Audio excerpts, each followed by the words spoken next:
দর্শক শ্রোতা ভাই বোনেরা আসসালামু আলাইকুম। এখানে টিক মার্ক দিয়ে দেখতে পাচ্ছেন যে নামজারি করতে যা যা প্রয়োজন হয়। তো নামজারি করতে কি কি ডকুমেন্ট লাগে আজকের ভিডিওতে থাকছে। তো কি কাগজপত্র লাগবে এগুলো তো অবশ্যই আমি জানাবো। তো আপনারা অবশ্যই আমার চ্যানেলটি সাবস্ক্রাইব করে পাশে থাকা বেল বাটনটি অন করে রাখবেন নতুন নতুন ভিডিও সবার আগে দেখতে। তো চলুন শুরু করা যাক।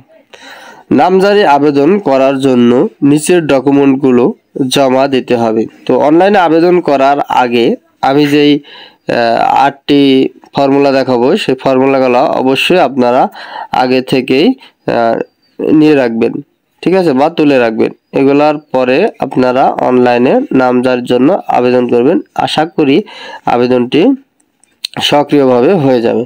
তো 1 নাম্বার যে পয়েন্টটি বলবো সেটি হচ্ছে জমির দলিলের সার্টিফাইড কপি অবলিক মূল কপি।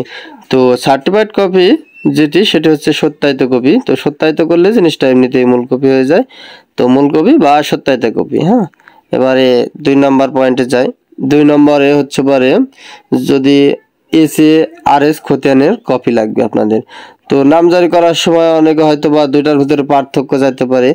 যদি কিনা জমি হয় তাহলে তোমার এই যে RSSA কপি এগুলো থাকবে, আর জমির দলিলের সার্টিফাইড কপিও বা মূল কপি তোমাদের কাছে থাকবে। আর যদি কিনা জমি না থাকে বা বাপদাদার জমি থাকে তাহলে SARS এই খতিয়ানের কপিটা লাগবে।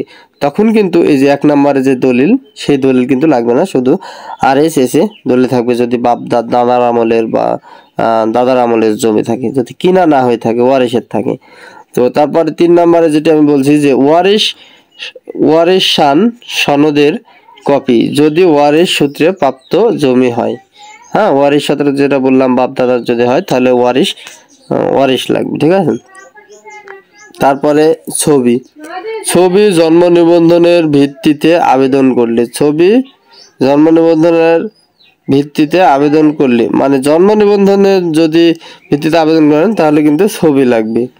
5 নম্বরে বায়া দলিলের কপি যদি প্রয়োজন হয়, ঠিক আছে, যদি প্রয়োজন হয় এটা আমি বলতেছি।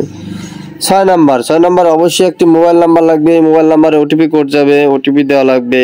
সেই প্রসেসটা তো অনলাইন ভিত্তিক, এই জন্য মোবাইল নাম্বার লাগবে।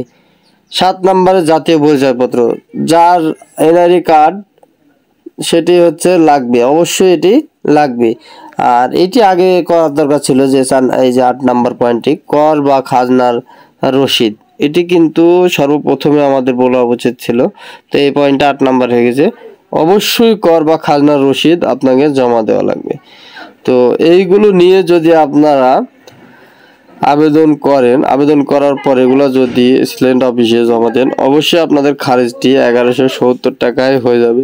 তো ধন্যবাদ সবাইকে, আশা করি পয়েন্টগুলো বুঝতে পারছেন। আর আমার চ্যানেলটি অবশ্যই সাবস্ক্রাইব করে পাশে থাকা বেল বাটনটি অন করে রাখবেন। ধন্যবাদ সবাইকে।